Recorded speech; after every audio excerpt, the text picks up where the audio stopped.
روزے میں کفارے کا وجوب کب ہوتا ہے، لہذا کفارہ واجب کب ہوتا ہے، اس کی تفصیل اس میں دیکھیں۔ روزہ یاد ہونے کی صورت میں اگر کوئی شخص جو مکلف ہے رمضان میں جان بوجھ کر بلا کسی اشتباہ کے کوئی دل پسند غذا یا نفع بخش دوا وغیرہ کھا پی کر یا اسی طریقے سے جمع وغیرہ کر کے اپنے روزے کو فاسد کر دے تو اس پر قضا اور کفارہ دونوں لازم ہو جاتا ہے، جبکہ اس کو روزہ یاد ہو۔ اور یہ مسئلہ صرف اور صرف کفارہ اور قضا کا جو مسئلہ ہوتا، کفارے کا جو مسئلہ ہوتا ہے وہ کفارہ صرف رمضان کے روزے کا ہوتا ہے،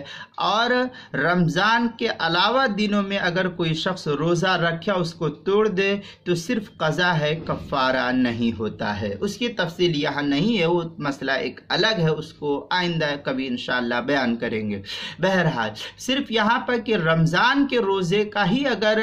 حکم ہے تو رمضان کے روزے میں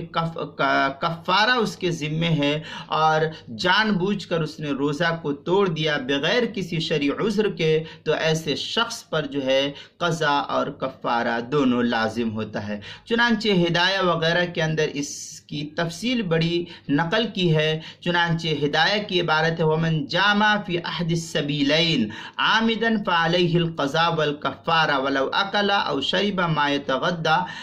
بِهِ،